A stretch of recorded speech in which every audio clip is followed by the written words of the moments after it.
할렐루야. 아멘. 하나님께서 허락하신 거룩한 주일입니다. 이렇게 현장에서 또 각 가정에서 온라인으로 함께 예배하시는 모든 분들을 주님의 이름으로 축복하고 환영합니다. 예배로 나아가기 앞서서 우리 말씀에 온전히 집중하기 위해 우리 여러분들 가진 핸드폰은 꺼주시거나 또는 무음으로 전환시켜 주시면 감사드리겠습니다. 자, 우리 옆에 계신 분들과 함께 이렇게 인사했으면 좋겠습니다. 하나님께서 당신을 사랑하십니다. 한 번 더 인사할까요? 하나님께서 오늘 크신 은혜 주실 것입니다.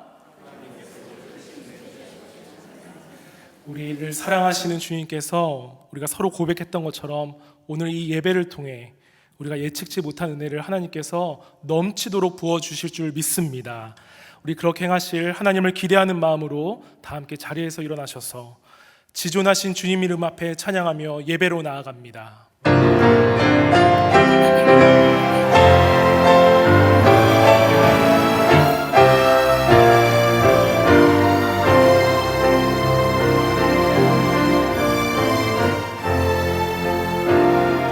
지존하신 주님 이름 앞에 모두 무릎 꿇고 다 경배해.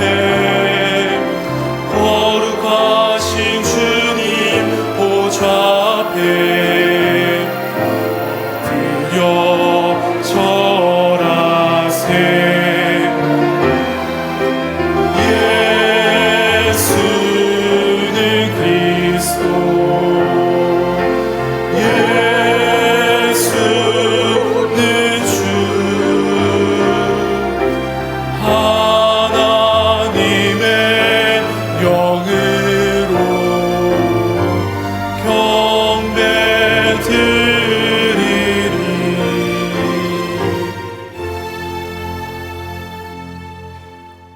이 시간 조용히 기도하심으로 2021년 6월 6일 주일 예배를 하나님께 드리겠습니다.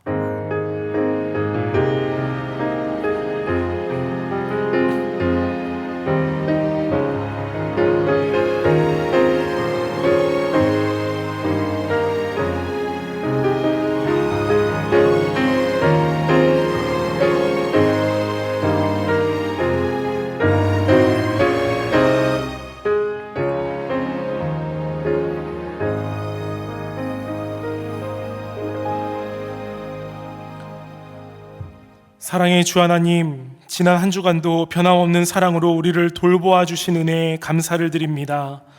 거룩한 주일을 맞아 하나님께 택함을 받은 백성들이 이렇게 경배의 자리로 나왔습니다. 주님께서 친히 이곳에 좌정하여 주셔서 우리가 드리는 이 예배를 기뻐 받아 주시옵소서. 우리가 부르는 찬송이 오직 하나님만을 영화롭게 하며 우리가 드리는 이 기도가 하늘 보좌에 상달되게 하여 주시옵소서. 오늘 허락하실 은혜를 기대하오니 말씀으로 성령 충만하여져서 주님을 더욱 닮는 우리 모두가 되게 하여 주시옵소서. 그렇게 인도하실 주님을 찬양하며 예수 그리스도의 이름으로 기원하옵나이다. 아멘. 나는 전능하신 아버지 하나님 천지의 창조주를 믿습니다. 나는 그의 유일하신 아들 우리 주 예수 그리스도를 믿습니다. 그는 성령으로 잉태되어 동정녀 마리아에게서 나시고 본디오 빌라도에게 고난을 받아 십자가에 못 박혀 죽으시고 장사된 지 사흘 만에 죽은 자 가운데서 다시 살아나셨으며 하늘에 오르시어 전능하신 아버지 하나님 우편에 앉아 계시다가 거기로부터 살아있는 자와 죽은 자를 심판하러 오십니다. 나는 성령을 믿으며 거룩한 공교회와 성도의 교제와 죄를 용서받는 것과 몸의 부활과 영생을 믿습니다. 아멘. 모두 자리에 앉으셔서 찬송가 79장 함께 찬송하시겠습니다.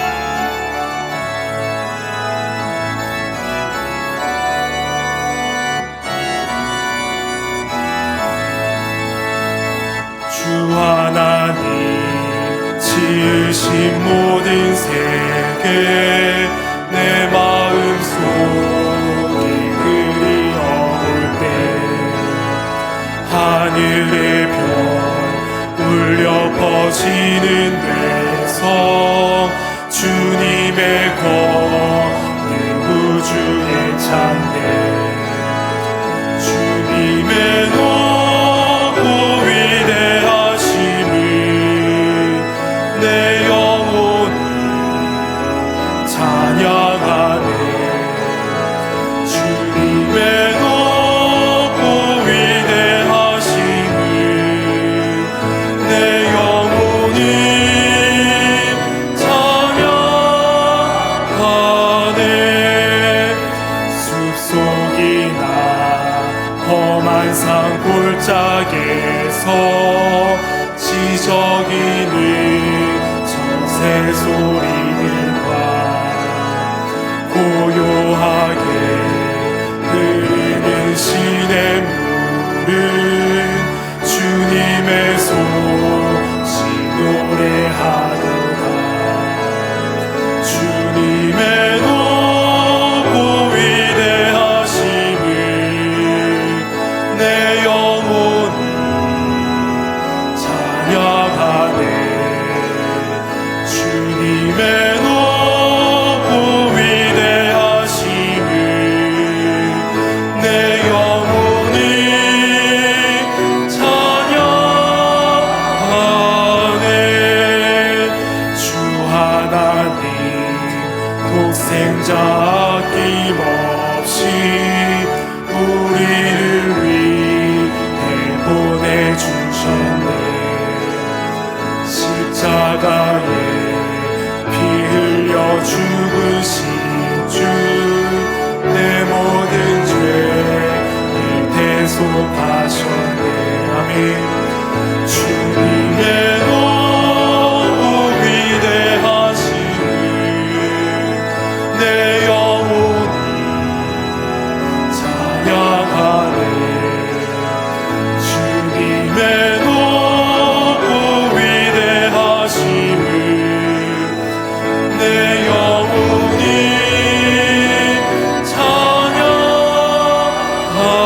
찬양하네 내 주 예수 세상에 다시 올 때 저 천국을 오날 인도하리 나 겸손히 엎드려 경배하며 영원히 주를 찬양하리라 주님의 높고 위대하심을 내 영혼이 찬양하네 주님의 높고 위대하심을 내 영혼이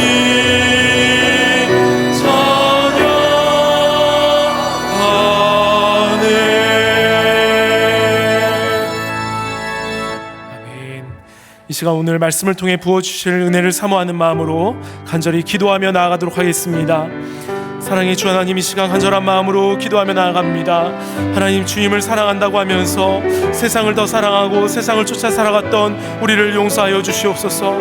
오늘 이 시간 예배를 통하여 더욱 주님을 사랑하게 하여 주시며, 주님 간절히 마음으로 기도하는 것은 하나님 우리의 상황이 고난 가운데 있습니까? 하나님 말할 수 없는 고통 가운데 있습니까? 성령 하나님께서 이 시간 임하여 주셔서 모든 고난과 고통 가운데 하나님의 뜻을 알려주시며 말씀을 통하여서 우리의 마음을 더욱더 지킬 수 있도록 인도하여 주시옵소서. 하나님, 오늘 말씀을 전하실 주의 종을 위하여 기도합니다. 그 안에 새로운 영을 창조하여 주시고 정직함과 순결함으로 하나님 앞에 나아갈 수 있도록 크신 은혜로 덮여 주셔서 듣는 우리로 하여금 하나님의 마음을 잘 전달받는 귀하고 복된 시간 되게 하여 주시옵소서. 주님, 십자가의 은혜가 이 예배된다 하나님 각 처소에서 일어나게 하여 주시옵소서. 사랑과 은혜가 풍성하신 하나님 아버지, 6월을 맞이하는 이 실록을 우거지게 하는 자연의 푸르름이 하나님 은혜를 연상하게 하시니 감사합니다. 이 시간 주님의 사랑과 축복을 온몸에 담고 주님 앞에 예배드리게 하시니 감사합니다. 봄에 심은 씨앗들이 어느덧 제 모습을 갖추며 성장을 더해 나가듯 저희들의 신앙도 성장을 거듭할 수 있도록 축복하시옵소서. 영적 기근 시대를 살아가는 저희들, 구별된 삶을 살아가는 영적인 공동체로서의 사명을 감당할 수 있는 참된 교회가 되기를 원합니다. 예배자의 모습으로 이곳에 모였습니다. 주님이 구하시는 제사는 상한 심령이요 통회하는 자들을 멸시치 아니하신다고 하셨으니 저희들의 허물을 용서하여 주시옵소서. 이 시간 주 안에 있는 생명의 법이 저희들의 죄와 사망의 법에서 해방시키시는 은총을 경험하게 하시옵소서. 코비드로 인한 힘든 삶 가운데서도 기도를 쉬는 죄를 범하지 않게 하시고 핍박 속에도 끝까지 섬김의 삶을 실천하셨던 주님의 그 낮아지심을 본받게 하시옵소서. 수치와 모욕을 당하시면서도 끝까지 분노를 쏟지 않으셨던 주님의 그 인자하심을 본받기를 원합니다. 오직 십자가의 사랑을 이루시기 위하여 모진 고통과 멸시를 감내하셨던 십자가의 그 길이 아가파의 사랑이었음을 깨닫게 하심을 감사합니다. 하나님 아버지, 주님의 안식과 평안이 필요한 심령들과 원치 않는 경제의 고통을 받는 가정, 병으로 인한 고통, 그리고 신분 문제로 어려운 성도 위하여 기도합니다. 신앙의 새 힘을 얻게 하시고 새 능력을 공급받아 새로운 삶을 살아갈 수 있는 소망을 갖게 하시옵소서. 새 힘을 얻어 주님만을 섬기며 사는 믿음의 가족을 유산으로 물려줄 수 있는 부모들이 되기를 간절히 바라고 원합니다. 미래의 꿈나무들을 잘 양육할 수 있도록 부모들에게 지혜와 총명을 주시고 자녀들은 자신을 길러주신 부모에게 지극한 정성으로 효심을 다하는 자녀들 되게 하시옵소서. 저희 모두가 마음의 밭을 기경하여 뿌려진 씨앗 새 영을 받아 의의 열매가 맺어지는 참된 교회가 되기를 원합니다. 말씀을 증거하실 목사님을 성령의 능력으로 붙드셨사오니 복음의 말씀이 선포될 때마다 아멘으로 화답하게 하시고 저의 심령들마다 성령의 역사를 뜨겁게 체험하게 하시고 세상을 영의 눈으로 바라볼 수 있게 하시옵소서. 예배를 위한 특성과 수정을 두는 모든 손길들 위해 함께 하셔서 저희들의 수고가 도하여질 때마다 주님이 주시는 위로가 넘치게 하옵소서. 알파와 오메가 되시고 처음과 나중이 되시며 언제나 변함이 없으신 은혜의 사랑으로 함께 하시는 예수 그리스도 이름 받들어 기도드리옵나이다.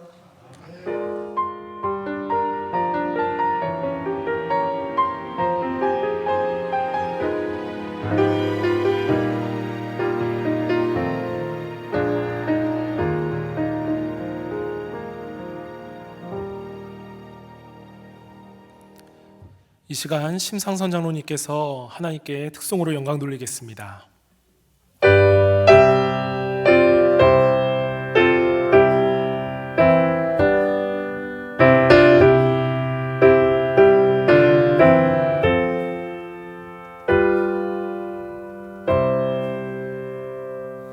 이 세상 풍파심하고 또 환란 질고 많으나 나 편히 쉬게 될 곳은 주의 예비하신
손과 혀가 굳어도 내 몸에 피가 식어도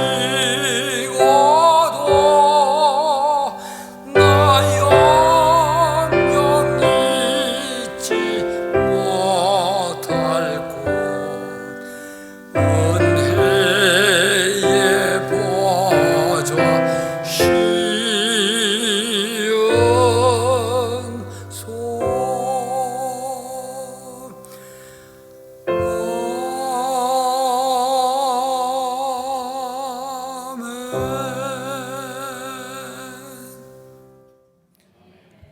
아멘.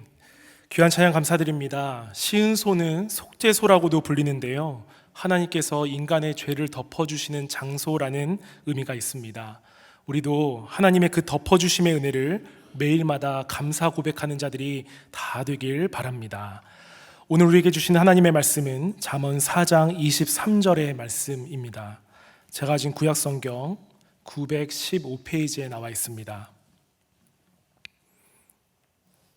제가 잠언 4장 23절을 읽습니다. 모든 지킬 만한 것 중에 더욱 내 마음을 지키라. 생명의 근원이 이에서 남이니라. 아멘. 이 시간 고범석 목사님 나오셔서 하나님의 말씀 증거해 주시겠습니다. 우리 함께 기도하겠습니다.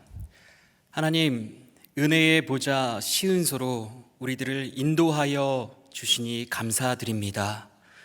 수고하고 무거운 짐진 자들이 다 이곳에서 위로를 받고 허다한 죄들이 예수 그리스도의 보혈로 씻김을 받는 귀한 은혜의 하나님의 전이 될 수 있도록 은혜를 허락하여 주시옵소서. 예수님의 이름으로 기도드립니다. 아멘. 오늘은 그래도 내 마음을 지키라 라는 제목으로 하나님의 말씀을 증거하도록 하겠습니다. 요즘처럼 마음을 지키는 것이 굉장히 어려운 시절도 없는 것 같습니다. 여기저기 산발적으로 일어나는 우리의 마음을 지키기 어렵게 만드는 일들이 우리를 참 힘겹게 만들기 때문에 그렇습니다. 이 일을 해결해 놓고 나면은 저 일이 기다리고, 저 일이 끝나면 그 일이 기다리고, 그냥 늘 삶이 해결해야 될 문제들의 연속처럼 우리들을 짓눌러 오는 그런 시절을 우리가 살아가고 있습니다. 하나님께서는 그런 우리를 잘 알고 계십니다. 그래서 우리를 이 자리에 부르셨고 우리에게 필요한 은혜의 말씀을 우리에게 허락하여 주실 줄 믿습니다. 오늘 본문이 담긴 잠언 4장의 말씀을 지혜의 말씀이라고 하는데요, 지혜의 왕 솔로몬이 자신의 아들에게 하나님의 지혜에 대한 말씀을 전해주는 그런 장이기 때문에 그렇습니다. 그 잠언 4장 가운데 또 핵심되는 가장 귀한 구절이 오늘 본문 말씀인 잠언 4장 23절의 말씀인데요, 같이 한번 보도록 하겠습니다. 모든 지킬 만한 것 중에 더욱 내 마음을 지키라. 생명의 근원이 이에서 남이니라. 아멘. 이 말씀을 읽으시면 맞다, 내가 내 마음을 지켜야지, 아무리 힘들어도 조금만 참고 견뎌야지 라고 생각하시는 분들이 대부분이실 것입니다. 하지만 오늘 본문 가운데는 우리가 기대하는 것 이상의 하나님의 은혜가 담겨 있습니다. 그 은혜가 무엇이냐? 우리 본문 말씀을 다시 보면요, 본문에 내 마음을 지켜라 그렇게 나오고 있는데요, 그렇다면 하나님께서 어떠한 상황 가운데에 우리에게 내 마음을 지켜라 라고 말씀하시냐면요, 모든 지킬 만한 것 중에 내 마음을 지키라 라고 말씀하고 계십니다. 하나님께서는 모든 지킬 만한 것 가운데에 더욱 내 마음을 지키라 라는 거 말씀하시는데, 모든 지킬 만한 것, 그게 무엇을 의미할까요? 이 말씀은 우리 인생 가운데에 내가 지금 지키지 않으면 안 될 것 같은 것이 많다는 것을 우선 의미합니다. 건강도 그렇고, 자녀들도 그렇고, 직업도, 물질도, 신분도, 여러 가지 문제들, 심지어 자동차와 집 문제, 허다한 문제들이 다 우리가 지켜야 될 것처럼 보인다라는 것을 하나님이 잘 알고 계신다라는 것입니다. 여러분이 얼마나 많은 것들을 짊어지고 허덕이며 살아가고 있는지를 하나님께서 알고 계십니다.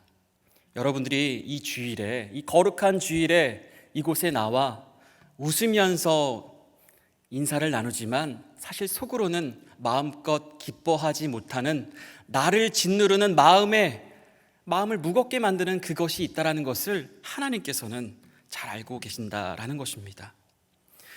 그래서 우리의 삶은 서커스에 나오는 저글링을 하는 그런 삶과 비슷해 보일 때가 있습니다. 공을 들고 이렇게 서로 공을 주고받는 그런 행위 아시죠? 보통은 두 개의 공을 가지고 있다고 생각하면 이 공을 띄워놓으면 이 공이 떨어질 것 같아서 또 이 공을 올립니다. 그 올리는 사이에 또 다른 공은 떨어지고, 어떤 사람은 공 두 개 가지고 살아가는 듯한 인생을 살고 있지만 또 어떤 사람은 정말 셀 수 없이 많은 공들을 겨우겨우 띄워놓고 그렇게 허덕이며 아둥바둥 살아가고 있는 게 바로 우리들의 삶 아니겠습니까? 이 자녀 세워놓으면 저 자녀가 문제고, 이걸 좀 해결해 놓으면 우리 부모님 건강이 문제고, 우리는 이렇게 살아가고 있는 가운데에 하나님께서 오늘 우리에게 분명히 말씀하시는 것은 모든 지킬 만한 것 중에 더욱 내 마음을 지키라 라고 말씀하신다라는 것입니다. 오늘의 설교 제목처럼 그러함에도 불구하고 내 마음을 지키라, 이것이 바로 하나님의 말씀이라는 것입니다. 그렇다면 우리는 왜 우리의 마음을 지켜야 하는 것일까요? 오늘 본문 말씀을 다시 보면요, 모든 지킬 만한 것 중에 더욱 내 마음을 지키라. 생명의 근원이 이에서 남이니라. 아멘. 생명의 근원이 마음에서 나기 때문에 우리가 마음을 지켜야 된다라고 하나님께서는 말씀하고 계십니다. 근원이란 시작을 의미합니다. 생명이 시작되는 곳이 마음이라고 하나님께서는 말씀하고 계십니다. 그렇기 때문에 마음을 지켜야 우리가 살 수 있는 것입니다. 마음을 지키지 못하면 우리는 살 수가 없습니다. 마음을 지키면 우리는 살게 되는 줄 믿습니다.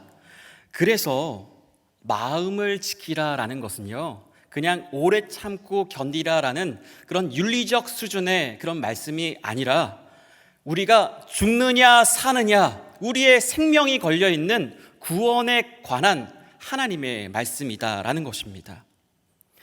그런데 우리는 어려운 일을 만났을 때에 우리의 마음이 불안해지면서 마음을 지키지 못해서 낙심할 때가 있습니다. 그렇다면 우리는 불안한 일을 만날 때마다 낙심해야 되는 걸까요? 그렇지는 않습니다. 그렇다면 언제 우리가 낙심하는지에 대해서 시편 43편에 잘 기록해 놓고 있는데요, 43편 5절 말씀을 보도록 하겠습니다. 내 영혼아, 내가 어찌하여 낙심하며 어찌하여 내 속에서 불안해하는가? 너는 하나님께 소망을 두라. 아멘. 불안한 일들을 만나면 우리는 낙심할 수 있습니다. 하지만 모두가 불안한 일을 만났다고 할지라도 낙심하는 것은 아닙니다. 하나님께 소망을 두지 못하는 사람은 낙심하는 반면에 하나님께 소망을 두는 사람은 불안한 일들 투성인 가운데에 낙심하지 않고 마음을 지키게 되는 줄 믿습니다. 그렇다면 우리는 어떻게 하나님께 소망을 두며 살아갈 수 있는 것일까요? 어떻게 우리는 불안한 일을 만날지라도 남들과는 좀 다르게 평안하게 살 수 있는 것일까요? 그것은 잠언 4장 4절의 말씀에 기록되어 있는데요, 아버지가 내게 가르쳐 이르기를 내 말을 내 마음에 두라, 내 명령을 지키라, 그리하면 살리라. 아멘. 그것은 하나님의 말씀을 마음에 둘 때에 가능한 것입니다. 우리의 마음 가운데에 하나님의 말씀을 두는 것입니다. 우리의 마음의 중심을 하나님의 말씀으로 채울 때에 우리는 살게 된다라고 하나님은 솔로몬을 통하여서 우리에게 말씀하고 계십니다. 고린도후서 4장 8절에도 비슷한 말씀이 기록되어 있는데요, 우리가 사방으로 우겨쌈을 당하여도 쌓이지 아니하며 답답한 일을 당하여도 낙심하지 아니하며. 아멘. 하나님의 말씀이 우리 가운데에 채워져 있으면 사방에서 우리들을 우겨싸 올지라도, 삼키려는 세력들이 몰려올지라도, 답답한 일을 당하였을지라도 우리는 우리의 마음을 지킬 수 있습니다. 그것은 생명의 근원인 하나님의 말씀이 우리 마음에 채워져 있기 때문에 가능한 일입니다. 그렇다면 구체적으로 어떤 말씀을 우리 마음 가운데에 채워야 할까요? 하나님의 말씀에 우리가 소망을 두어야 우리가 살 수 있을 텐데, 모든 말씀이 다 하나님의 말씀이지만 이 성경 66권을 관통하는 가장 귀한 말씀, 로마서 8장 38절부터 39절의 말씀을 우리가 마음에 채워야 합니다. 이 말씀 한번 볼까요? 내가 확신하노니 사망이나 생명이나 천사들이나 권세자들이나 현재일이나 장래일이나 능력이나 높음이나 깊음이나 다른 어떤 피조물이라도 우리를 우리 주 그리스도 예수 안에 있는 하나님의 사랑에서 끊을 수 없으리라. 아멘. 우리가 마음에 꼭 채워내야 되는 하나님의 말씀은 하나님의 사랑에 대한 말씀인 줄 믿습니다. 그 어떤 것도 우리를 하나님의 사랑에서 끊어낼 수 없습니다. 하나님께서 우리를 사랑하여서 예수 그리스도를 우리에게 보내어 주셨습니다. 그 예수 그리스도를 우리에게 보내주신 것은 하나님의 사랑인데요, 이 하나님의 사랑은 우리가 사망이나 생명이나 천사들이나 권세자들이나 현재일이나 장래일이나 능력이나 높음이나 기쁨에서도 끊어지지 아니하는 영원한 하나님의 사랑입니다. 이 사랑을 확신할 때에 우리는 낙심하지 않을 수 있다라는 것입니다. 이 하나님의 사랑을 우리가 확신하며 믿을 때에, 이 말씀을 의지하며 살아갈 때에 우리는 우리의 마음을 지킬 수 있다라는 것입니다. 2010년 8월 6일 칠레, 우리 미국의 남쪽에 있는 칠레에 대지진이 일어났습니다. 그 대지진 때문에 칠레의 구리 광산이 무너졌습니다. 그래서 700m 아래에 아무런 것도 갖춰져 있지 않는 그런 광산에 33명의 광부가 매립되고 말았습니다. 그러나 기적적으로 69일 뒤에 이 33명의 광부가 모두 다 살아났습니다. 여러분은 이 광부가 어떻게 살아났다고 생각을 하십니까? 좀 그래도 어떠한 방법이 있기 때문에 그들이 잘 버텨서 살아나지 않았을까라고 생각하십니까? 이 광부들은요, 먹을 게 없어서 48시간마다 조금씩 음식을 섭취했는데, 음식이 무엇이었냐? 참치 2스푼, 우유 1모금, 비스켓 1조각을 48시간 동안 조금씩 먹어가며 겨우 연명하며 살아냈습니다. 그렇다면 뛰어난 구조대가 구조 작업을 잘했기 때문에 이들이 살아났다고 생각하십니까? 아닙니다. 구조대는 추가 붕괴의 위험성과 이들이 곧 죽었을 것이다, 이들을 살리려고 우리가 계속해서 구조하는 건 시간 낭비고 재정 낭비일 뿐이다 라고 여러 번 포기하려고 했습니다. 그러나 그들이 69일 동안 버틸 수 있었던 것은 다른 이유가 있었습니다. 매립된 지 19일 차인 8월 25일 지상에 있는 구조대가 아주 조그만 구멍을 겨우 뚫어냈습니다. 직경 15cm 정도 겨우 그냥 하나 넣을 수 있는 그 구멍을 시추해서 뚫어냈는데, 거기에 줄을 달아서 무엇인가를 내려보냈습니다. 살아있는지 죽었는지 확인하기 위해서. 그때에 그 내려보낸 줄 가운데에 첫 번째로 올라온 편지에는 이런 내용이 써 있었습니다. 우리 33명은 모두 무사하다. 그래서 다음번 줄을 내렸습니다. 그랬더니 이번에 올라오는 편지는 그 33명 중에 가장 연장자인 63세의 마리오 고메스가 이러한 편지를 보냈는데요. 릴리아나에게 나는 건강하고 하나님께 감사합니다. 곧 나갈 것이라는 희망을 갖고 있습니다. 인내와 믿음을 가지세요. 나는 단 한순간도 당신을 생각하지 않은 적이 없습니다. 그렇습니다. 그들이 69일 동안 700m 아래에서 아무것도 보이지 않은 그 가운데에 먹을 것도 부족한 그 상황 가운데에 버텨낼 수 있었던 건 바로 사랑 때문이었습니다. 내가 어둠 속에 갇혀 있을지라도 나를 포기하지 않고 기다려줄 것이라는 그 한 명의 사랑 때문에 그들은 버텨낼 수 있었다라는 것입니다. 사랑은 이처럼 힘이 있습니다. 우리가 모든 것을 가져도 사랑이 없으면 버텨낼 수가 없습니다. 우리가 아무 것이 없을지라도 사랑만 있다면 우리는 버텨낼 수 있는 줄 믿습니다. 누군가는 안전의 문제로, 누군가는 재정의 문제로 이제 그들이 더 이상 살 가능성이 없으니 포기하는 것이 합리적입니다 라고 의견을 내는 사람이 왜 없겠습니까? 69일 동안 별의별 이야기들이 다 나왔겠지만 그래도 그들이 구조를 멈추지 않을 수 있었던 것은 우리 아빠는 꼭 살아있을 거예요. 제 남편은 꼭 살아있다라고 저에게 말해줬어요. 그렇게 간절하게 구조대를 향하여서 매달리는 누군가의 사랑스러운 그런 부탁 때문에 그들이 포기하지 않을 수 있었습니다. 우리도 마찬가지입니다. 누군가 한 사람이 진정으로 우리를 사랑해 준다고 확신을 한다면 우리는 마음을 지킬 수 있습니다. 하나님께서 나를 사랑한다라는 그런 확신만 우리에게 있다면 우리는 생명의 근원이 되는 우리의 마음을 지킬 수 있다라는 것입니다. 사방에 우겨싸움을 당하여도 이 코로나 이 바이러스로 인하여서 우리의 삶이 다 무너지는 것 같이 보일지라도 내 가정이 무너지는 것 같이 여겨질지라도 내가 바다 끝에 서 있는 것처럼 위태위태할지라도 내가 땅속에 숨겨 있는 것처럼 아무도 나를 알아주지 않는 것 같은 외로움과 고독함 속에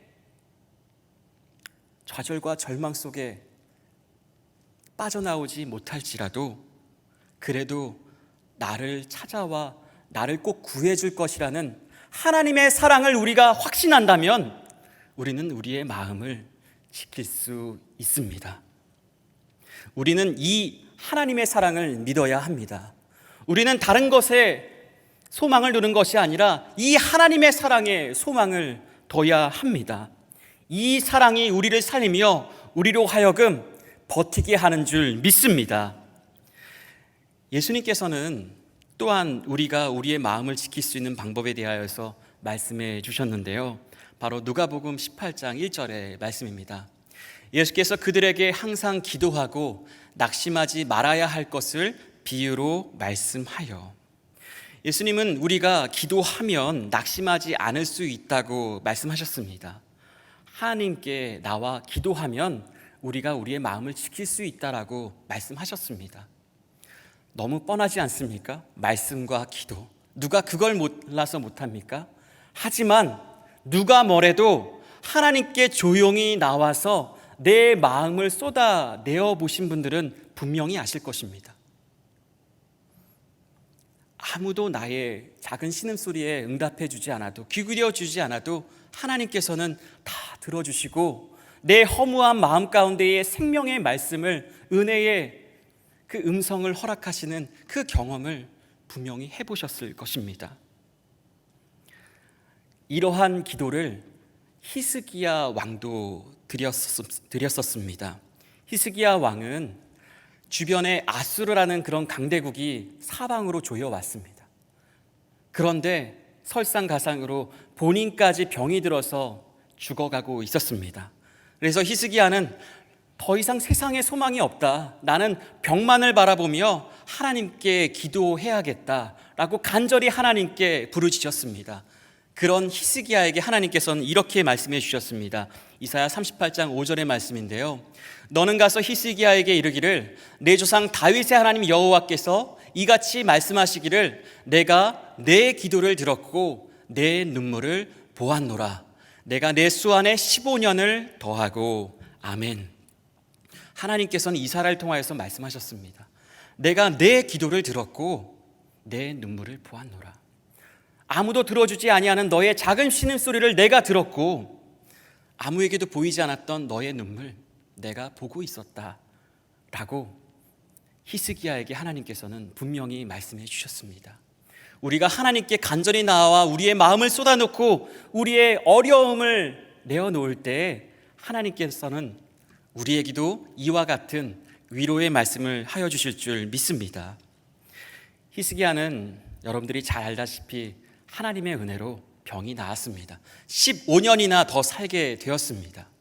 죽을 뻔한 사람이 15년을 살게 되었을 때 얼마나 기쁠까요?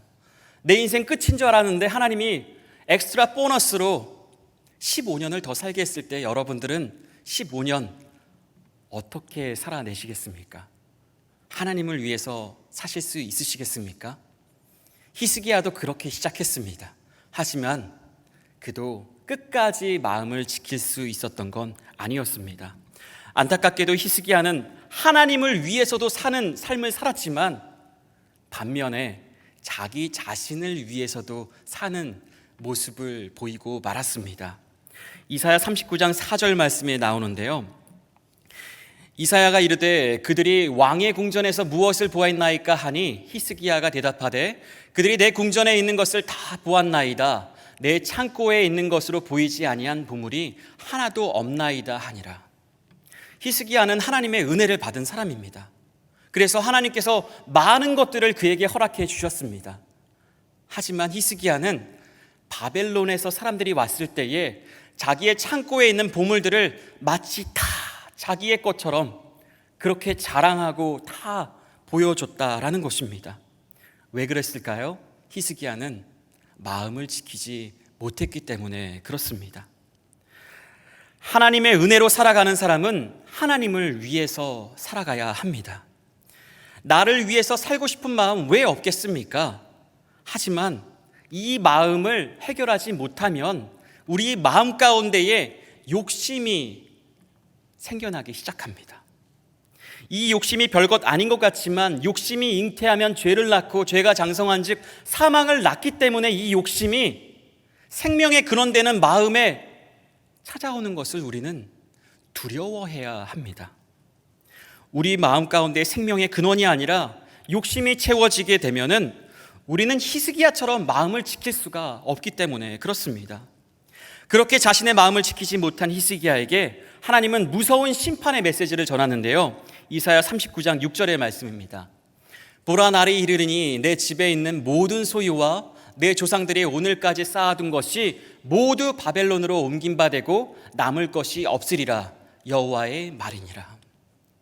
하나님께서 모든 것을 허락하였지만 그것을 은혜로 여기지 아니하는 히스기야에게서 내게 남을 것이 하나도 없을 것이다 라는 그런 심판의 메시지를 이사야를 통하여서 전하였습니다. 그런데 히스기야의 반응은 어떤지 아십니까? 놀랍습니다. 이사야 39장 8절 말씀인데요, 히스기야가 이사야에게 이르되 당신이 이른바 여호와의 말씀이 좋소이다 하고 또 이르되 내 성전에는 평안과 견고함이 있으리로다 하니라. 딱 이 이사야 39장 8절만 보면은 와, 이건 믿음 좋은 사람이다, 긍정적으로 생각할 수 있네 라고 여러분 생각할 수도 있겠지만 잘 보셔야 됩니다. 긍정의 힘이 아닙니다. 여호와의 말씀이 좋소이다 라고 하지만 여호와의 말씀을 비꼬고 있는 것입니다. 왜냐? 마음을 지키지 못했기 때문에. 분명히 내 아들의 때에 내가 가지고 있는 모든 것이 없을 것이라고 했지만 히스기야는 그 말씀을 어떻게 받았습니까? 그러면은 내가 죽기까지는 내 생전에는 평안과 견고함만이 있겠구나. 할렐루야. 이렇게 하나님의 말씀을 비꼬고 있는 것입니다. 이게 바로 말씀을 온전히 받지 못한, 마음을 지키지 못한 자의 최후의 모습이라는 것을 우리는 분명히 기억해야 합니다. 선줄로 아는 자는 넘어질까 조심해야 합니다. 우리는 하나님의 은혜 아니면 언제나 넘어질 수 있는 사람인 것을 고백할 수 있어야 합니다. 하나님의 은혜로 일어난 사람은 자신이 다시 넘어질 수 있다고도 고백할 수 있는 사람이어야 하기 때문에 그렇습니다. 하나님의 은혜로 일어난 사람은 은혜 아니면 살아갈 수가 없다라는 것입니다.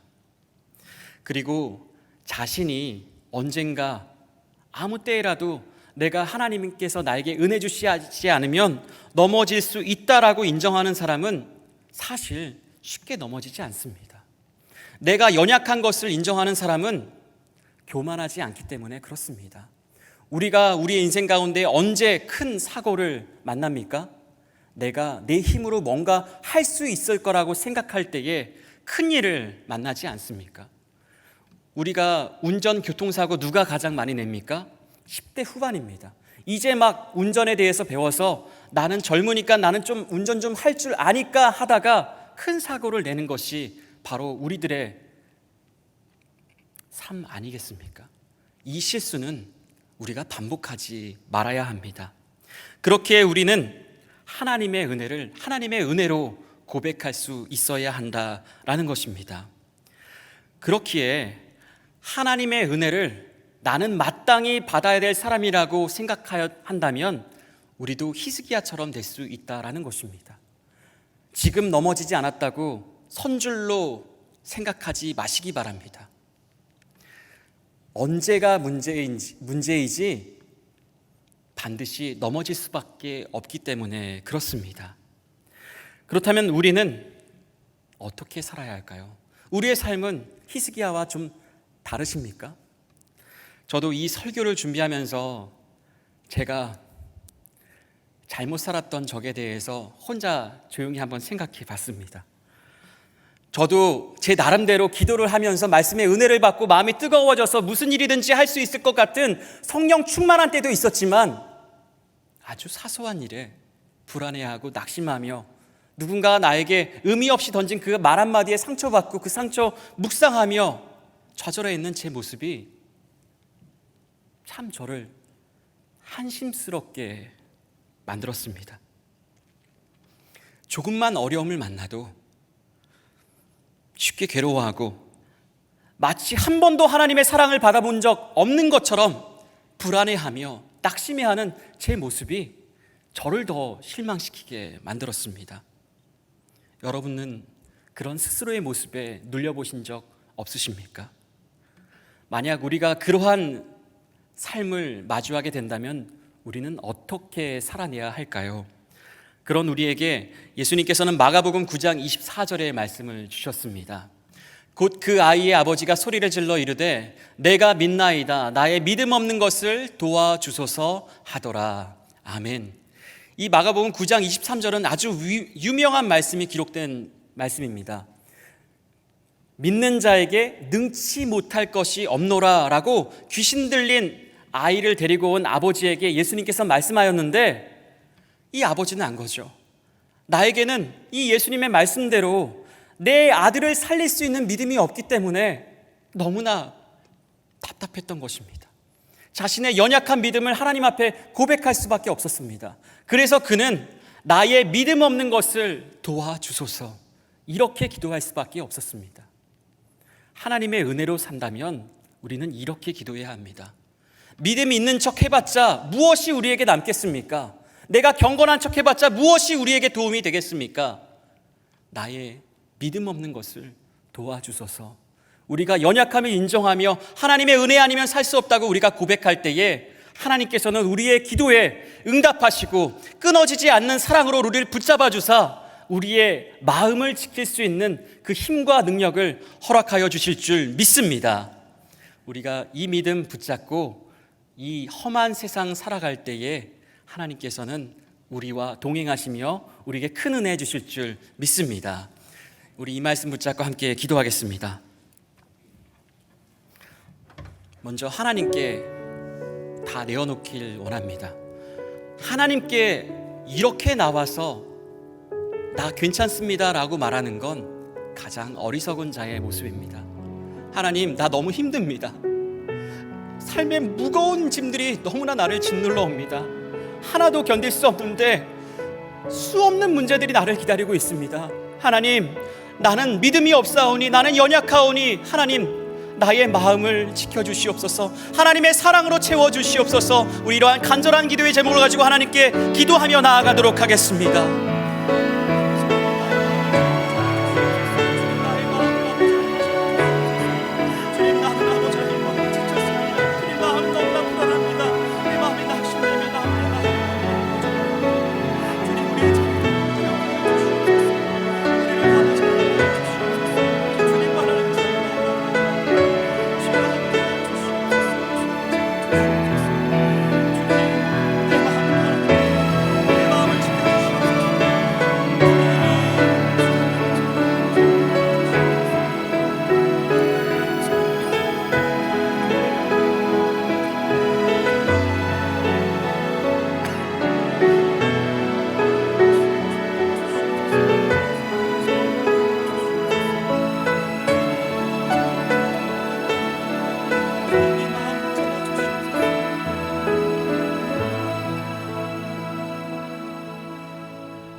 하나님, 우리는 연약합니다. 우리는 우리의 삶을 살아낼 힘이 부족합니다. 믿음도 부족합니다. 하나님, 우리를 불쌍히 여겨 주시옵소서. 우리의 믿음 없음을 도와 주시옵소서. 예수 그리스도를 보내어 주신 하나님의 사랑에서 끊어질 수 없는 줄 우리가 확신하며 믿사오니 주님 믿음대로 역사하여 주시옵소서. 우리의 자녀들을 붙잡아 주시고 우리의 삶의 허다한 문제들을 예수 그리스도의 보혈의 능력으로 덮어주시는 시은소의 은혜가 있게 하여 주시옵소서. 그러한 은혜가 예수 그리스도의 십자가의 그런 능력으로 우리에게 허락되어지기를 간절히 소망하오며 예수님의 이름으로 기도하옵나이다. 아멘. 우리 말씀에 큰 은혜 받았습니다. 이제 우리 다 자리에서 일어나셔서 우리 함께 봉헌하는 시간을 갖습니다.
하나님 아버지, 베풀어 주신 그 큰 은혜와 사랑에 우리 감사 감격하여 이 예물을 주님 앞에 올려드립니다. 기쁘게 받아주시고 쓰여지는 곳곳마다 주님의 영광과 또 치유와 회복의 역사가 일어나게 하여 주시옵소서. 주님, 우리 어느 때라도 우리의 마음을 잘 지키게 하여 주시고 그렇게 할 수 있는 그 말씀과 그 기도의 삶을 우리에게 허락하여 주시며 우리에게 필요한 은혜를 부어 주시옵소서. 우리 자녀들 가운데도 함께하여 주셔서 이 악한 세상 가운데에 보호하시고 지켜주시고 믿음의 길을 바르게 걸어나갈 수 있는 그 은혜를 부어 주시옵소서. 존귀하신 예수님의 이름으로 간절히 기도드리옵나이다. 아멘. 자리에 앉아주시길 바랍니다. 현장과 온라인으로 함께 예배드리시는 모든 분들을 주님의 이름으로 축복하고 환영합니다. 6월에 암송할 말씀은 에베소서 4장 13절의 말씀인데요. 우리 함께 읽어보도록 하겠습니다. 시작.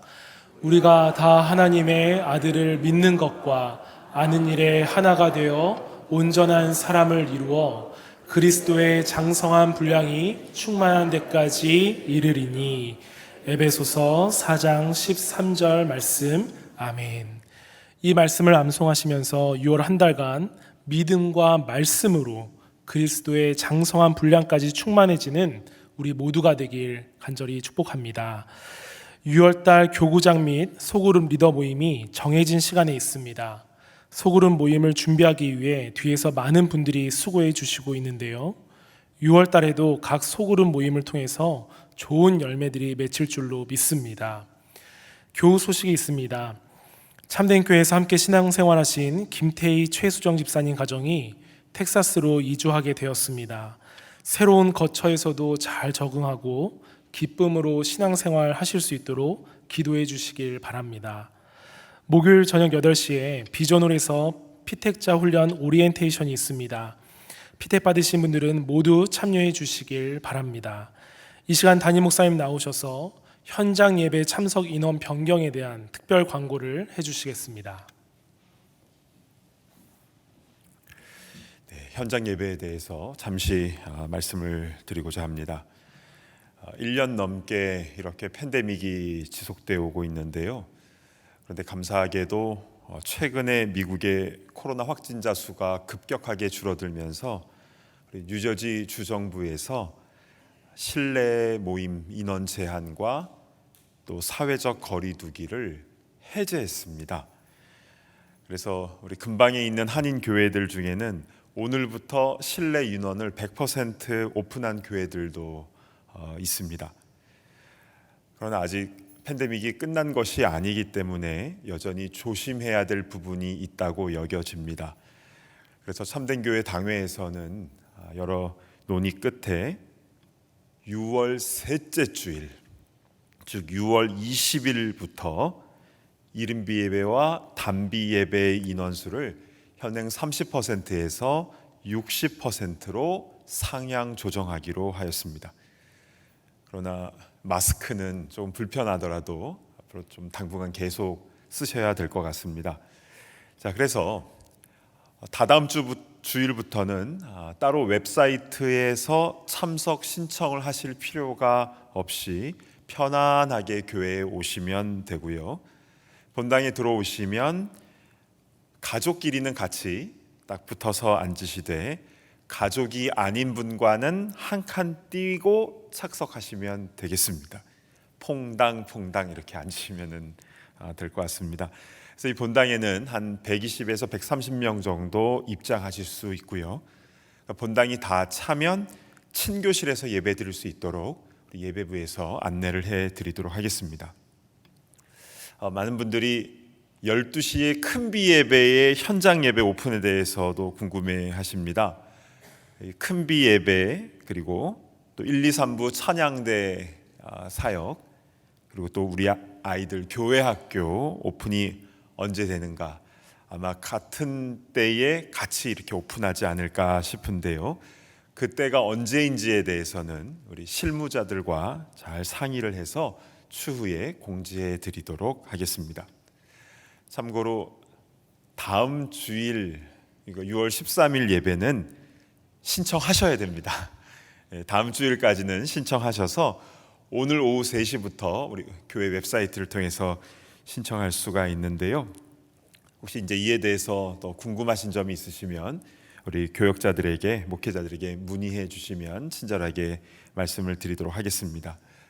우리의 몸이 건강해야 되는 것처럼 또 우리의 마음과 또 우리의 신앙과 영성이 예배 회복과 더불어서 더욱더 강건하게 되기를 축복합니다. 아멘. 자, 자리에서 일어나셔서 우리 힘차게 파송의 찬송 부르시겠습니다.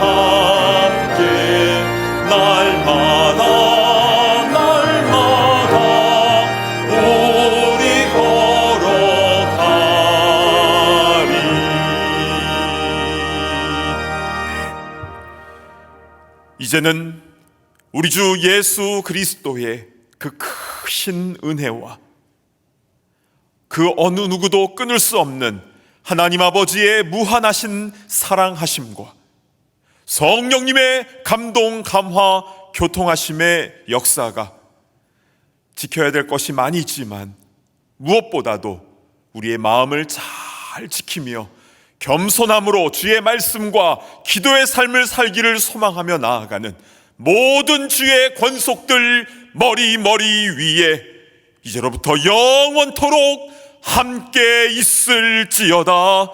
아멘.